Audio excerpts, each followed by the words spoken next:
വിശ്വസിക്കുന്നവർ ദൈവിക സുതരായി മാറിയിടുവാൻ കൃപയരുളി. ഒരു ഇവാലുവേഷൻ ഫോം ഇന്ന് ക്രിസ്തു ഫില്ല് ചെയ്യാണ്. യേശുവിൻ്റെ ഇത്രയും നാളത്തെ മിനിസ്ട്രി എങ്ങനെയായിരുന്നു, ഏത് രീതിയിലായിരുന്നു, മനുഷ്യരൊക്കെ എങ്ങനെയാണ് അവനെ വിലയിരുത്തിയത്, ഇങ്ങനൊരു ഇവാലുവേഷനാണ് ക്രിസ്തുവിൻ്റെ ഇൻ ദി ഗോസ്പലിൽ നമ്മൾ കാണുന്നത്. യേശു ഇന്ന് നിൽക്കുന്നത് കെസറിയ ഫിലിപ്പിയിലാണ്. ഈ സ്ഥലത്തിൻ്റെ പ്രത്യേകത ഒത്തിരി അന്യദേവന്മാരെ ആരാധിച്ചിരുന്നൊരിടമാണിത്. ആ ഇടത്ത് നിന്നിട്ടാണ് യേശു ചോദിക്കുന്നത്, ഞാൻ ആരെന്നാണ് ജനങ്ങൾ പറയുന്നത്. വ്യത്യസ്തമായ ഉത്തരങ്ങളാണ്.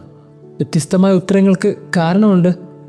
കാര്യം ഈ നിൽക്കുന്ന ഇടവും ആ നിൽക്കുന്ന പരിസരവും തന്നെ ഒത്തിരി ദേവന്മാരെ കൊണ്ട് നിറഞ്ഞ സ്ഥലമാണ്. അങ്ങനൊരു കോണ്ടക്സ്റ്റ് എന്ന് ചോദിക്കുമ്പോൾ പലർക്കും പല അഭിപ്രായങ്ങളാണ്. അവർക്ക് യേശുവിനെ ദൈവപുത്രനായിട്ട് കാണാൻ കഴിയില്ല. അങ്ങനൊരു സാഹചര്യത്തിൽ നിൽക്കുന്നിടത്തുനിന്നാണ് യേശു ചോദിക്കുന്നത്. ഈ പാസേജിനെ പറയുന്നത് ഡിപ്റ്റിക് എന്നാണ്. അതായത് യേശുവിൻ്റെ മിനിസ്ട്രിയുടെ സെൻട്രൽ പോർഷൻ ഏതാണെന്ന് ചോദിച്ചാൽ അത് ഈ പാസേജാണ്. ഇതിനു മുമ്പും ഇതിന് ശേഷവും നമ്മൾ ശ്രദ്ധിച്ചാൽ മനസ്സിലാകും, യേശു ഇതിനു മുമ്പ് ഒത്തിരി അത്ഭുതങ്ങളൊക്കെ ചെയ്തിട്ടുണ്ട്. ഇനി അത്ഭുതങ്ങളൊന്നും ചെയ്യില്ല. ഇനിയാണ് യേശു തൻ്റെ പീഡാസഹനത്തിലേക്ക് പ്രവേശിക്കുന്നത്, അതിനെക്കുറിച്ചുള്ള മുന്നറിയിപ്പുകളൊക്കെ നൽകുന്നത്. അതാണ് ഈ സെൻട്രൽ പോർഷൻ ഓഫ് ഗോസ്പൽ എന്ന് പറയുന്നത്. ഈ പാസേജാണ്. അങ്ങനെ ഇനി യേശു തന്നെ റിവീൽ ചെയ്യുകയാണ്. ആ റിവീൽ ചെയ്യുന്നതിൻ്റെ ഭാഗമായിട്ടാണ് യേശു ശിഷ്യന്മാരോട് ചോദിച്ചത്, ഞാൻ ആരെന്നാണ് ജനങ്ങൾ പറയുന്നത്. വ്യത്യസ്തമായ ഉത്തരങ്ങളൊക്കെ കേട്ടതിന് ശേഷം യേശു പറയുകയാണ്, ഇനി ഞാൻ ആരെന്നാ നിങ്ങൾ പറയുന്നത്. ഈ ചോദ്യം തന്നെ ഒത്തിരി വെല്ലുവിളി ഉയർത്തുന്ന ഒരു ചോദ്യമാണ്. കാര്യം കിട്ടാൻ പോകുന്ന ഉത്തരം എന്താണെന്ന് യേശുവിനൊരു വ്യക്തത ഉണ്ടാവണം നിർബന്ധമില്ല. ഈ കിട്ടാൻ പോകുന്ന ഉത്തരത്തിൽ ഒരിക്കലും തളരാതിരിക്കാനുള്ളൊരു ബാധ്യത യേശുവിനുണ്ട്. ചിലപ്പോൾ അവർ യേശുവിനെ വളരെ മോശമായിട്ട് ചിത്രീകരിക്കാം, യേശുവിൻ്റെ ജീവിത രീതിയെ വളരെ മോശമായിട്ട് തെറ്റിദ്ധരിച്ചിരിക്കാം. ഇങ്ങനെ വ്യത്യസ്തമായ നിലപാടുകൾ മനുഷ്യർക്കുണ്ടാകാം. ഈ വ്യത്യസ്തമായ നിലപാടിനെ ഉൾക്കൊള്ളാൻ തക്ക വിധത്തിൽ യേശുവിൻ്റെ മനസ്സ് അത്രയും പരുവപ്പെട്ടിട്ടുണ്ടായിരുന്നു. അതാണ് യേശുവിൻ്റെ പ്രത്യേകത. ഇനി കൂടെയുള്ളവർ ചോദിക്കുന്നുണ്ട്, ഞാൻ ആരെന്നാണ് നിങ്ങൾ പറയുന്നത്. അവർക്കും ചിലപ്പോൾ വ്യത്യസ്തമായ ഉത്തരങ്ങളൊക്കെ ഉണ്ടാകാം. ഇങ്ങനെ ഒരാൾക്ക് എന്നെക്കുറിച്ച് നിങ്ങളുടെ അഭിപ്രായം എന്ത് എന്ന് ചോദിക്കാൻ തക്ക വിധത്തിൽ എന്തുത്തരം കിട്ടിയാലും അതിൽ പരുവപ്പെടുന്ന ഒരു ഹൃദയമുണ്ടെങ്കിൽ അത് ഏറ്റവും വലിയൊരു കാര്യമാണ്. നമ്മൾ ഓർക്കേണ്ടത് ഇങ്ങനെയാണ്, നമ്മളൊക്കെ നമ്മുടെ ജീവിതത്തിൽ ഇങ്ങനെ ഒരു സെൽഫ് വാല്യൂഷൻ നടത്താറുണ്ടോ?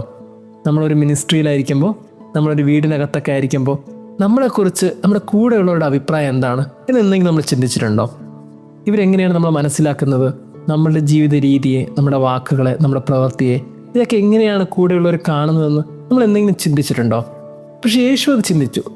ചിലപ്പോൾ കിട്ടുന്ന ഉത്തരം വളരെ മോശമായിട്ടുള്ള ഉത്തരമായിരിക്കും. ഒരുപക്ഷെ നമ്മൾ എന്ത് ഇൻറ്റൻഷനോടെ ചെയ്യുന്നു ആ ഇൻറ്റൻഷന് നേരെ വിപരീതമായി കിട്ടുന്ന ഉത്തരങ്ങളായിരിക്കും. മനസ്സിലാക്കാത്ത ചില വാക്കുകളായിരിക്കും. പക്ഷെ സാരമില്ല, അവരെന്താണെങ്കിലും പറയട്ടെ. ഇങ്ങനെ ഒരു ഇവാലുവേഷൻ നടത്താൻ ക്രിസ്തു തയ്യാറായിരുന്നു. അതാണ് യേശുവിൻ്റെ പ്രത്യേകത.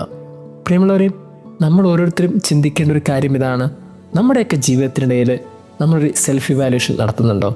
നമ്മളെക്കുറിച്ച് നമ്മുടെ കൂടെയുള്ളവരുടെ അഭിപ്രായവും നമ്മളിൽ നിന്ന് അല്പം അകന്നു നിൽക്കുന്നവരുടെ അഭിപ്രായവും നമ്മൾ അന്വേഷിക്കാറുണ്ടോ? വളരെ കൃത്യമായിട്ട് ഇങ്ങനെ ഒരു ഇവാലുവേഷൻ നമുക്ക് അത്യാവശ്യമാണ്. കാര്യം ഈ കുറേ മനുഷ്യരുടെ ഇടയ്ക്ക് ജീവിക്കുമ്പോൾ ഈ മനുഷ്യർക്ക് നമ്മളെക്കുറിച്ചൊരു ക്ലാരിറ്റി ഉണ്ടാകണം. അങ്ങനെ ഒരു ക്ലാരിറ്റിയാണ് ഒടുവിൽ പത്രോസ് പറയുന്നത്, നീ ജീവനുള്ള ദൈവത്തിൻ്റെ പുത്രനായ ക്രിസ്തുവാണ്. പിന്നെ ഒരു അപ്രിസിയേഷൻ വേർഡ്സാണ് യേശുവിൻ്റേത്. കാര്യം ആരും മനസ്സിലാക്കിയില്ലെങ്കിലും നീ മനസ്സിലാക്കിയല്ലോ, അതാണ് ഏറ്റവും പ്രധാനപ്പെട്ട കാര്യം. നമ്മുടെ കൂടെ നിൽക്കുന്ന കുറേ മനുഷ്യരുണ്ട്, പലർക്കും പല അഭിപ്രായങ്ങളാണ് നമ്മളെക്കുറിച്ച്. പക്ഷെ ആരോ ഒരാൾ നമ്മൾ മനസ്സിലാക്കാനുണ്ടാകും. ആ മനസ്സിലാക്കുന്ന ഒരാളുണ്ടാകുമ്പോൾ പിന്നീട് ഈ മനസ്സിലാക്കാതെ പോയ കാര്യങ്ങൾക്കൊന്നും ഒരു പ്രസക്തിയുമില്ല. കുറച്ചും കൂടി നമ്മളെ തന്നെ വിലയിരുത്തുന്നത് നല്ലതാണ്. ആരെങ്കിലൊക്കെ ഒരാൾ നമ്മൾ മനസ്സിലാക്കുന്നുണ്ടെന്ന് തിരിച്ചറിവുണ്ടാകുമ്പോൾ ആ തിരിച്ചറിവിന് കുറേ ആശ്വാസം ലഭിക്കും. ആരും മനസ്സിലാക്കാത്തിടത്ത് ദൈവം മനസ്സിലാക്കുന്നുണ്ട് എന്നൊരു തിരിച്ചറിവ് കുറച്ചും കൂടി പ്രത്യാശ നമുക്ക് നൽകും. ദൈവം നമ്മെ അനുഗ്രഹിക്കട്ടെ. എൻ്റെ മനസ്സിൽ മധുവായൊഴുകിയെത്തും എന്നേശുവിൻ സുന്ദരനാമം. എൻ്റെ മനസ്സിൽ മധുവായൊഴുകിയെത്തും എന്നേശുവിൻ സുന്ദരനാമം. ശ്രീയേശുനാമം, ശ്രീയേശുനാമം,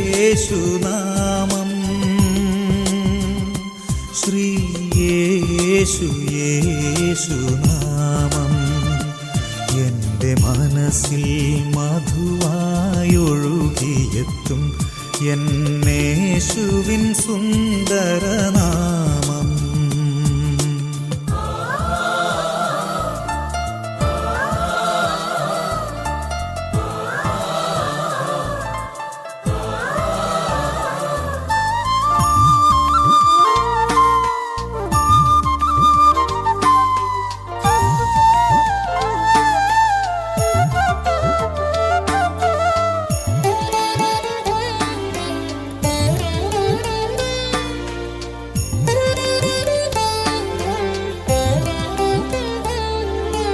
ആദിയിൽ വചനം ആയിരുന്നു, ദൈവതുല്യനായിരുന്നു. ആദിയിൽ വചനം ആയിരുന്നു, ദൈവതുല്യനായിരുന്നു. സ്വർഗീയവാതിൽ നമുക്കായി തുറക്കാൻ മാനവരൂപമെടുത്തു. ക്രൂശിൽ നിന്ദനമേറ്റു പിടഞ്ഞു. ദൈവം ദാസനെ പോലെ മരിച്ചു. ക്രിസ്തുനാമം ജയ ജയ, ജയ യേശുനാമം ജയ ജയ. ക്രിസ്തുനാമം ജയ ജയ, ജയ യേശുനാമം ജയ ജയ. എൻ്റെ മനസ്സിൽ മധുവായൊഴുകിയെത്തും എന്നേശുവിൻ സുന്ദരനാമം.